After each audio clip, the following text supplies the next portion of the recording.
বাঁকুড়া জেলা তৃণমূলের রদ বদল। ঘড়ির কাঁটা তখন রাত প্রায় 9টা ছুঁই ছুঁই। শুক্রবার বিকেলে বাঁকুড়া জেলা তৃণমূল সভাপতি হিসেবে নাম ঘোষিত হয়েছে তারাশঙ্কর রায়ের। দলের জেলা সভাপতি হিসেবে দায়িত্ব পাওয়ার পর তার রাজনৈতিক উত্থান যেখান থেকে সেই তালডাংরার মাটিতে ওই দিনই প্রথমবার পা রাখা মাত্রই তারাশঙ্কর রায়কে ঘিরে বাঁধ ভাঙা উচ্ছ্বাসে মেতে উঠলেন অগণিত তৃণমূল নেতাকর্মী সমর্থক। ফুল মালা দিয়ে তাকে সম্বর্ধনা জানানোর পাশাপাশি ব্যান্ড পার্টি সহযোগে সস্ত্রীক তারাশঙ্কর রায়কে দিয়ে তালডাংরা বাজারে মিছিলে পথ হাঁটেন দলের কর্মী সমর্থকেরা। সঙ্গে রাতের আকাশে আতশবাজির রোশনা তো ছিলই, এমনকি তৃণমূল নেত্রী তথা রাজ্যের মন্ত্রী জ্যোৎস্না মান্ডির নিজে উপস্থিত থেকে দলের সদস্য দায়িত্বপ্রাপ্ত বাঁকুড়া জেলা সভাপতিকে শুভেচ্ছা ও অভিনন্দন জানিয়ে নিজের হাতে মিষ্টিও খাইয়ে দেন তাকে। প্রসঙ্গত, প্রায় তৃণমূলের জন্মলগ্ন থেকে দলের সক্রিয় কর্মী হিসেবে কাজ করা তারাশঙ্কর রায় বিগত 2022 সাল থেকে তালডাংরা ব্লক তৃণমূল সভাপতির দায়িত্ব সামলেছেন। বর্তমানে তার সহধর্মিণী অনুসুয়া রায় বাঁকুড়া জেলা পরিষদের সভাধিপতি। এই অবস্থায় তালডাংরার রায় পরিবারের মতোই বাঁকুড়ার রাস, এমনটাই মনে করছেন অনেকে।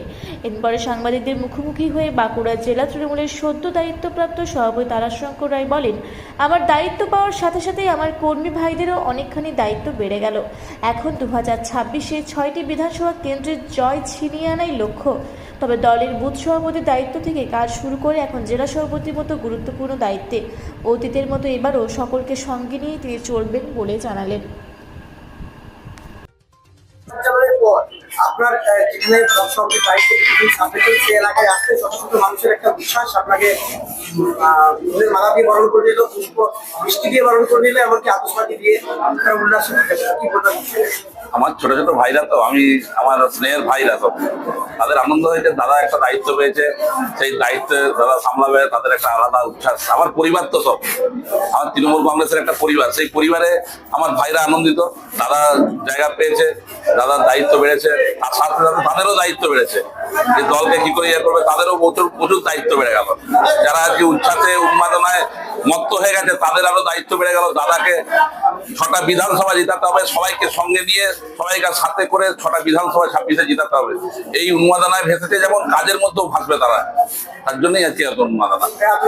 ব্লক সভাপতির দায়িত্ব সামলেছেন, এরপর জেলা সভাপতির দায়িত্ব, সে অনেক বড় দায়িত্ব, কিভাবে আগামী দিনে চলবে? বুথ সভাপতি থেকে তো শুরু করেছিলাম, তাহলে সংগঠনটা জানি যে বুথের থেকে অঞ্চল হয়, অঞ্চল থেকে ব্লক হয়, ব্লক থেকে জেলা হয়, কিভাবে সংগঠন গোছাতে হয় সেটা আমার জানা আছে। এবং আমার গোটা জেলা জুড়ে আমার অনেক বন্ধু বান্ধব, সমস্ত ছেলেরা, আমার পার্টির ছেলেরা সবাই আছে আমার সাথে, তারা সবাই সহযোগিতা করবে। প্রত্যেককে নিয়ে আমি দলে সংগঠনকে আরো শ্রীবৃদ্ধি ঘটাবো। এবং যারা বিজেপিতে চলে গেছে, আমার মনে হয় অনেক ছেলেকে আমি আরো টেনে নেবো দলে টেনে। এই 2026-এর নির্বাচনে আমি দিদিকে উপহার দিতে চাই এই 6টা সিট, এবং আমি প্রতিজ্ঞাবদ্ধ যতক্ষণ আমার জীবন থাকবে আমার দিদিকে আমি 6টা সিট দিয়ে আমি আমার নিজের জিত বজায় রাখবো। গত বিধানসভায় তো বাঁকুড়া সাংগঠনিক জেলায় বিধানসভা হাতছাড়া হয়েছে, সেই বিষয়ে ফিরিয়ে আনার ব্যাপারে একদম আমি শিওর। আমি যেহেতু 1 বছর আগে দায়িত্ব পেয়েছি, আমি নিশ্চয়ই শিওর। কারণ আমার ভাইরা প্রচন্ড পরিশ্রমী, যারা বুথের সভাপতি তারা প্রচন্ড পরিশ্রমী, তাদের ক্যাপ্টেনশিপ দেওয়ার দায়িত্ব আমার। আমি ঠিক 6টা সিটি বার করে দেখাবো। আজকে দেখা গেল যে রাজ্যের মন্ত্রী তথা রানীগঞ্জের বিধানসভার বিধায়ক আপনার হাতে মিষ্টির হাড়ি তুলে দেবে, এমনকি মিষ্টিও খাইনি। ছোট বোন তো আমার, অনেক দিনের সম্পর্ক, একসাথে একটা বললাম তো, একটা আমরা পরিবার, আমরা সবাই একসাথেই পার্টিটা করি। তাহলে সেই আনন্দে দাদা হয়েছে, বোন এসছে ছুটে। অবশ্যই জেতাবো, চেষ্টা করবো, অবশ্যই জেতাবো। বাঁকুড়া থেকে দেবনাথ মধুকের রিপোর্ট, রূপসী বাংলা মিডিয়া।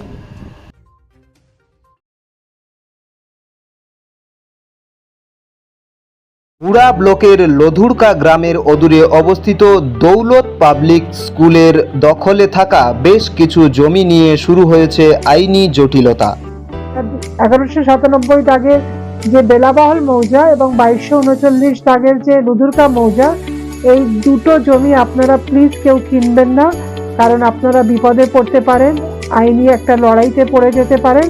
জমিটা একদম ডিসপিউটেড, ফলে একটু সাবধানে থাকবেন।